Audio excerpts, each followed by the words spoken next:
Lição aprendida nesse emprego: não se importar com o patrimônio ao qual você trabalha.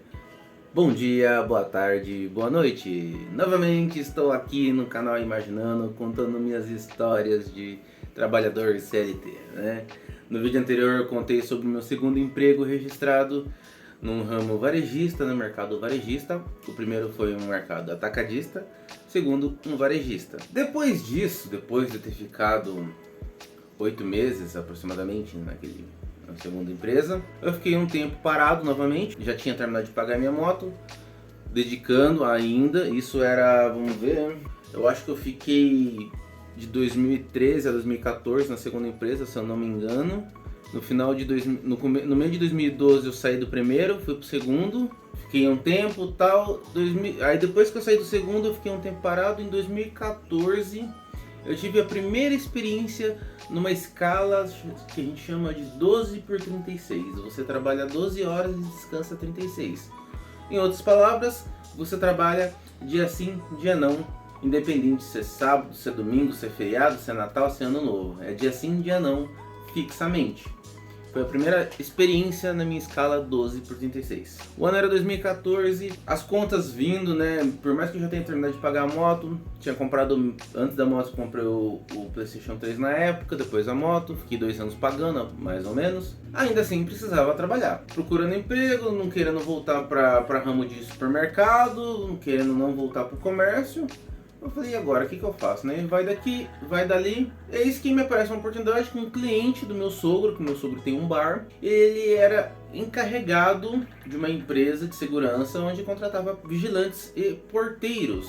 E me indicou para esse rapaz. Aí vai daqui, conversa dali, conversa de cá. Não consegui trabalhar com esse rapaz. Foi aí que ele me indicou para o irmão dele, cujo eu trabalhei 1 ano e meio com ele. Me mantive no posto e fiquei mais 1 ano e meio aproximadamente no mesmo posto com outra empresa. Foram duas empresas que eu trabalhei no ramo de portaria, porém no mesmo setor, no mesmo posto. Eu vou explicar. Nesses ramos de vigilância ou portaria, é tipo um processo seletivo. Eu não lembro, a solicitação, como que é o nome? Eu não consigo lembrar agora. Que uma empresa meio que se candidata. Cara, eu não lembro o nome, é uma solicitação, que as empresas têm que participar lá, que oferecer um melhor valor, né, o mais barato, claro. Ela ganha o posto e ela contrata a equipe para pôr nesse setor, né? Você é terceirizado do setor que você está trabalhando, seja um hospital, seja um banco. Você não é contratado diretamente do local cujo você está prestando serviço. Você é um terceirizado, entre muitas... Não muitas aspas, literalmente você é terceirizado, você não é daquele lugar, você está sendo contratado através de outra empresa. Portaria e vigilância normalmente se trabalha dessa forma. Há raros casos que o próprio lugar tem a sua própria equipe de segurança. Eu acho que eu nunca vi, inclusive. Conversei com o irmão desse cliente do meu sogro, fui até o local onde seria o posto que a gente iria ficar. Ele me ofereceu se eu queria de manhã ou à noite, porque são só 2 plantões, porque como é 12 horas corrido, né, das 7 às 7, depois das 7 da noite às 7 da manhã no outro dia. Pelos meus traumas e experiências ruins nesse segmento noturno que eu tive anteriormente, eu recusei. Eu recusei o posto da noite pelo trauma, né? Eu falei, putz, já tive experiências ruins à noite. Só que eu não levei em consideração que seria outra coisa totalmente diferente, mas automaticamente o meu instinto de sobrevivência recusou. Aí eu optei pela vaga da manhã. Aí vai daqui, vai dali, ele gostou de mim, me contratou, comecei nessa vaga. De começo, os primeiros dias foi um pouco aterrorizante, porque ao você pensar que você vai ficar 12 horas preso num lugar, cara, o dia tem 24 horas, você fica 12 horas trabalhando, independente do posto, seja um posto mais tranquilo, um posto mais de puxado, independente, é 12 horas preso naquilo, não é legal. Só que mentalmente, assim, no seu psicológico, ao você saber que você vai ficar no outro dia em paz na sua casa, seja para fazer uma faxina, seja para você estudar alguma coisa, seja para você sair com seu filho, com seu marido, que seja, só de você saber que você vai sofrer 12 horas, só que eu vou chegar em casa, eu vou poder dormir e acordar a hora que eu quiser, todo dia sim, dia não. Você fala, isso ajuda muito no psicológico da gente. E foi isso que eu levei em consideração. E, no começo foi um pouco difícil, porque era cansativo, era maçante. E não conhecia nada desse ramo, foi a primeira experiência que eu tive. Então você tem que ficar recebendo, anotando para onde vai, tem a planilhinha lá que você anota. O bom é que normalmente acaba virando rotina, porque são sempre as mesmas pessoas que passam. Conforme vai se passando o tempo, você acaba memorizando os frequentadores daquele local, com raras situações isoladas de que possa acontecer diferente. E nisso você acaba se familiarizando e vira automático. Então, tipo, dependendo do posto, acaba se tornando uma rotina comum e não é tão desgastante assim. E você acaba desenvolvendo macetes para se distrair para a hora passar melhor, né, do que você ficar parado olhando pro céu.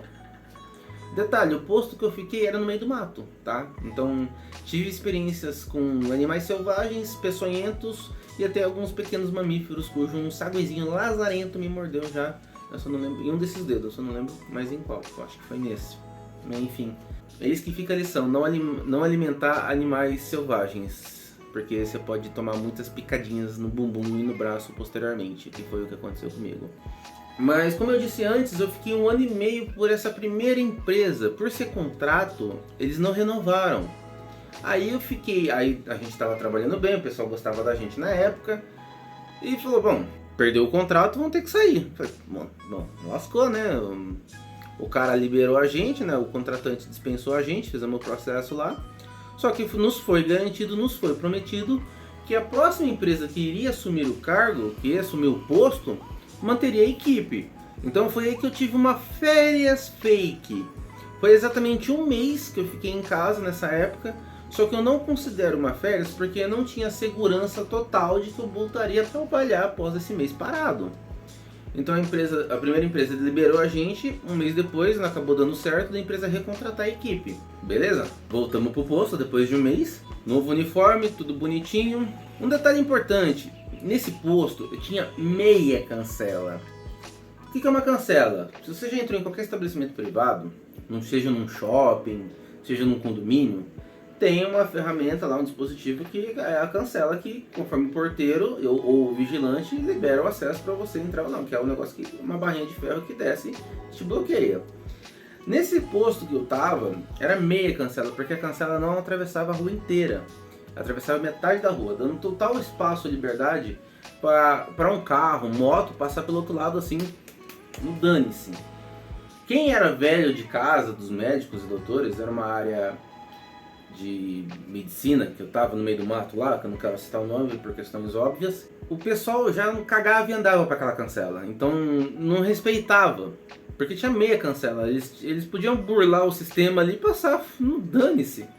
Então, conforme eu falei, a gente vai memorizando, a gente já sabia quem era e deixava passar, fingia demência. Só que tinha horários de pico, começa às 6h30 e até mais ou menos umas 7h30, 7h40 mais ou menos, que era a movimentação de funcionários novos entrando para a parte da manhã, as ambulâncias e ônibus entrando, que tinha ponto de ônibus ali também para liberar o pessoal que trabalhava e paciente. E por virar rotina a gente já deixava a cancela levantada, a gente já sabia todo mundo que entrava, anotava a ambulância certinho, já sabia para onde ia, que era padrão, e só ia anotando. Só que as chefes, as 2 senhoras malditas, que não sabiam nem o que estavam fazendo na terra, que eram responsáveis pela segurança, pelo setor de segurança, só que não entendiam nada de segurança, implicava comigo, pessoalmente, diretamente comigo, tá? Não era com a minha colega do setor não. Beijo, Aninha. Saudades das nossas várias horas de conversa. E elas implicavam comigo, porque eu não obedecia a elas, porque eu sabia que se eu deixasse a cancela baixada para subir passa desce, onde vai? Isso aqui, pá, vai, não, desce, sobe, 1 por 1.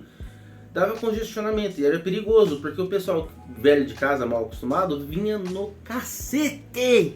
Tinha placa de velocidade, tinha gente que descia, passava 80, em alguns loucos até 100 por hora, onde era para ir 40, 50. Eu sabia que ia dar bosta se eu fizesse o que elas queriam fazer. E com medo de dar acidente, eu não obedecia. E a gente conseguia anotar certinho. Quando às vezes passava um batido, passava um rádio para os vigilantes davam uma cobertura para a gente no outro setor ali, passava o feedback para a gente complementava a fichinha. Foi a primeira vez que eu tive contato com vigilância. Um beijo aí pro pessoal da vigilância da época. Não lembro de todos, infelizmente, eu lembro só de alguns. Samuca, grandão, um abraço, um beijo enorme para você, meu amigo. para sua esposa, para sua filha, que deve estar muito grande, já fazem muitos anos isso que eu vi vocês a última vez. A sua filhinha deve estar muito grande e maravilhosa, adorava brincar com ela. Um beijo para todos vocês, um abraço para o Mano Edgar, para os outros vigilantes da época, que provavelmente já não devem estar mais lá, eu acredito. Um beijo para todos vocês. Mas aí foi meu primeiro contato com essa profissão, com esse ramo. E foi muito interessante, porque eu pude aprender uma outra perspectiva também, né? Da responsabilidade pesada que eles tinham que andar armados. Um revolvinho bem mequetrefe, diga-se de passagem, né? Que se fosse para acontecer alguma coisa para valer mesmo, eles não teriam a menor chance, mas tudo bem. Tudo bem entre aspas, né? E às vezes, né, nos domingos e sábados, que era mais tranquilo, eles me deixavam fazer uma ronda com o carro com eles para conhecer o edifício. Era bem divertido, eu gostava muito, porque dava para eu conhecer melhor o ambiente que eu estava. Lembra que eu falei também que a gente trabalhava no meio do mato? Então, vira e mexe aparecia cobras lá também. Bacana, né? Obviamente não tínhamos segurança nenhuma com relação a isso, mas, né? Enfim, né? Precarização tá como? Batendo forte na porta. Mas voltando pra cancela, né? Eu falei que tinha meia cancela, né? Que tinha horário de pico e tal. E de final de semana não tinha movimento, a gente deixava a cancela aberta, porque meia cancela pra uma cancela nenhuma. A gente ficava ali de prontidão, éramos em dois, a gente revezava. De hora em hora a gente trocava, um ficava lá fora, outro ficava lá pra de dentro. A gente revezava a minha parceira Aninha, na época, né? Tava tudo indo bem, até que essas velhas malditas começaram a implicar. E eu sempre fui de bater de frente, né? Desde sempre. Falei, mano, vai dar ruim, vai dar ruim. Só que aí entra um detalhe, essas velhas malditas, elas eram concursadas do Estado, se eu não me engano, né? Então elas cagavam e andavam pro patrimônio, não estavam nem aí. Mesmo porque elas nem deviam estar responsáveis por esse cargo, porque elas não entendiam nada desse ramo. Elas eram de outra coisa. Cara, elas estavam só ali para preencher vagas, assim, tipo, tinha muita coisa errada lá dentro. Gente que era encarregado, sendo que pela lei não podia ser. O pessoal falava pra gente que fulaninho era que gerenciava determinados postos. Pela regra, eles não tinham os papéis, né, o certificado necessário para exercer aquela profissão, que se batesse alguém ali que fiscalizasse, ia dar muito BO. Então tinha muita manipulação, com certeza tinha muito desvio de dinheiro, porque antigamente esse lugar era um campo de concentração de pessoas doentes, de uma doença de pele que tinha antigamente, que ia comendo a membros da pessoa e ninguém sabia como tratava antigamente, então as pessoas eram largadas nesse lugar antigamente com tipo um campo de concentração para experiência de seres humanos mesmo, né? Hoje é um lugar abençoado, porque é um lugar tranquilo, porque o pessoal soube tratar essa doença, né? Tanto é que é ponto de referência dessa doença, que eu infelizmente não me lembro o nome agora. Tinha muita coisa errada lá dentro. Só que como eu era um terceirizado, eu não tinha poder de fala nenhum. Minha voz ali não alcançava malemar os saguis que ficavam do meu lado. E olha lá. Então, tipo, isso aqui eu teimava. Falei, mano, gente, vai dar ruim. Se ficar baixando a cancela, vai dar ruim, vai dar ruim, vai dar ruim. Depois que na segunda empresa, né, o pessoal começou a pegar mais no meu pé por causa disso. Até que chegou o fadático dia que o cara chegou e falou, André, tchau. Esperou trabalhar o dia inteiro, desgraçado. Esperou trabalhar às 12 horas. Chegou faltando 1 hora pra ir embora. Ele veio e falou, André, não quero mais você, tchau. Isso, tô sendo bem direto, tá? Sem as formalidades. Beleza, né? Esse é o segundo cara. Lembra que eu falei no outro vídeo que só teve 2 pessoas que eu considerei que me fez mal? Esse cara foi o segundo. E ele era todo orgulhoso, esse babacaço de que ele era bom, que ele cuidava da empresa dele, que não deixava nada errado acontecer, pagava tudo em dia, tudo bonitinho. Adivinha só o que aconteceu? Aproximadamente 1 ano depois que ele me dispensou, e misteriosamente pagamento atrasava, férias atrasadas. A minha parceira que ficou ainda no posto me contou depois que meteu o cara no pau por atraso de pagamento e de férias. Mas que engraçado, né? Pra me mandar embora ele foi o gostoso, que se gabava que a empresa era boa, que não sei o que não deixava nada errado acontecer. Que estranho, não é mesmo? Outra curiosidade muito bacana, que aproximadamente 1 mês depois de ser mandado embora, adivinha o que aconteceu? O caminhão que tinha o hábito de entrar no cacete lá dentro, com essa mania estúpida, essa ideia idiota de baixar a cancela, carro entra, carro entra, carro sai, ele arrancou a cancela fora, atropelando a cancela, e aí? Mas foda-se, é do Estado, é do governo, né? Não é delas, né? Não é de ninguém lá dentro, foda-se. Arrancou a cancela fora, com o perigo até de machucar os meus colegas porteiros na época, e aí? Eu avisei que ia dar ruim, deram atenção? Não.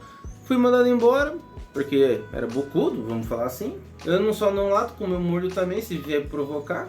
Até hoje, quem me conhece bem sabe. E quebraram a cancela, e que eu avisava meses antes que ia acontecer. Mas como é do Estado, elas são concursadas do Estado, da prefeitura, que seja, sei lá qual é o nome certo, a nomenclatura certa, isso não importa. Não tava nem aí. Lição aprendida nesse emprego: não se importar com o patrimônio ao qual você trabalha.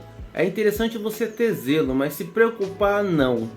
A diferença é que se você tiver zelo, você vai cuidar para que não quebre, porque se você quebrar alguma coisa da empresa, em alguns casos você vai ter que pagar e você vai ficar sem equipamento para trabalhar, cujo muitas empresas malemazes ofertam equipamentos adequados para você executar a função ao qual você está sendo pago. Então quando você tiver um equipamento, por mais simples que seja, zele por ele. Se preocupe com ele? Não. Se foda, porque você não é o único que põe a mão nele. Então, se os seus outros colegas detonarem, foda-se. Não adianta se você querer abraçar a dor, de defender, de proteger. Não é seu, é da empresa. Então dane-se, deixa que quebre. Só que enquanto estiver em sua posse, em seus cuidados, zele pelo equipamento. Porque se acabar ele, talvez você não tenha outro. E dificultaria mais o seu tempo ali trabalhando. Essa foi a lição que eu aprendi nesse emprego. Se eu falar pra vocês que meu celular superaqueceu e desligou o aplicativo aqui, nossa, tá quente, né? Rapaz, nunca aconteceu isso, fiquei ligeiramente preocupado. Eu vou encerrar esse vídeo rapidamente, vamos concluir ele logo aqui, porque eu tô até com medo agora. Taquei ele na frente do ventilador ali pra esfriar rapidinho, porque o celular parou de funcionar, a gravação parou, porque o celular superaqueceu. Caralho. Bom, como eu tava dizendo, né, a lição aprendida foi essa. E sinto muita falta desse posto. Foi a primeira vez que eu me sentia confortável em um lugar trabalhando. Gostaria de estar lá até hoje, porque a escala 12/36, dentro das regras atuais da CLT, é o menos pior das escalas e possíveis situações de trabalho que nós trabalhadores poderemos passar. Dei muita sorte na época de pegar um posto muito bom e tranquilo. Claro que tem lugares que é terrível. A portaria aqui mesmo do condomínio já teve 2 porteiros que teve que ser trocado porque é só bucha, dor de cabeça e BO e nem todo mundo dá conta. Então eu tive a sorte de ter um posto muito bom, que talvez se eu tivesse escolhido lá atrás o segmento do noturno, por ser muito mais tranquilo e bem menos movimentado, a facilidade que eu tenho de fazer amizade com o pessoal lá, talvez eu estivesse lá até hoje. Não duvidaria, porque era um posto muito bom e tranquilo. Então, pode-se dizer que eu me arrependo um pouco de não ter pegado o noturno naquele lugar na época. Porque eu realmente gostava daquele lugar. Fiz amizades muito legais novamente, né? Aninha, Samuca, Edgar. Tínhamos nossas desavenças, né? Nossas desconcordâncias, mas isso é normal e super saudável. Ninguém precisa concordar com tudo. Mas Samuca e Aninha, um beijo pra vocês. O esposo da Ana, o filhinho dela também que tá um mão grande já. Um beijo pra todo mundo, saudades de todos vocês. Gostaria muito de podermos estar conversando as bistaiadas que nós falávamos muito naquela época. Até hoje eu queria estar nessa prosa gostosa com vocês. Quem sabe a gente se tromba aí novamente em breve, não é mesmo? Nunca se sabe, nunca diga nunca, não é? Rede social tá aí, é só mandar mensagem e conversar, né? Mas com a vida corrida de todos nós, infelizmente, fica meio difícil. E só para encerrarmos aqui, após essa demissão, e ainda seguindo com o YouTube, né? Vamos ver aqui minha colinha aqui rapidinho, pra gente encerrar. Na primeira empresa eu fiquei de 2014 a 2016 e depois na segunda empresa eu fiquei de 2016 a 2017, né? Então fomos aí 14, 15, 16, 17, eu sei que deu 3 anos e pouquinho, vai? Porque não foi o ano fechado inteiro, né? Então peguei meio do ano, coisa assim, eu não lembro direito, mas eu sei que na época deu uma soma de aproximadamente 3 anos nesse ramo aí. Após essa demissão, eu desenvolvi uma grande depressão, né? Fiquei com depressão nessa época, posteriormente, porque eu comecei a fazer faculdade. Mas isso vai ser algo que eu vou abordar no próximo vídeo. Então eu vou encerrar esse vídeo dando um gancho pro próximo. Após a demissão desse segmento de portaria, eu tive depressão. E no meio desse processo eu tinha começado a fazer uma tentativa de faculdade. Então esse tópico da depressão e da faculdade eu vou deixar para abordar no próximo vídeo, tá? E essa foi a minha experiência no ramo de portaria numa escala 12/36. Foi as 2 experiências, né? Que vamos contar como 2 porque foram 2 empresas diferentes. Foi uma experiência muito legal, eu gostei muito, gostaria muito de ainda estar lá, por incrível que pareça. Quem sabe o que eu poderia ter aprendido a mais ou ter desenvolvido melhor, porque trabalhando dia sim dia não, a gente tem um pouco mais de liberdade para podermos ter a nossa vida e desenvolver os nossos próprios projetos, né? Eu fico imaginando às vezes como que teria sido se eu tivesse seguido nesse segmento, nesse ramo. Ou ainda talvez estivesse no mesmo posto, gostaria muito de ter permanecido lá. Mas, né, fica aí só na imaginação. Lições novas aprendidas, espero que vocês tenham gostado do vídeo. Se você se identificou com alguma coisa que eu mencionei aqui, comente aqui embaixo. Se for inscrito no canal, se não for inscrito no canal, ainda se inscreva. Conto muito com o apoio de todos. A gente se vê no próximo vídeo. Um beijo na bunda e até mais. E claro, não posso deixar de mencionar, rumo ao fim da escala 6x1. A revolução uma hora vai chegar. Aguardem.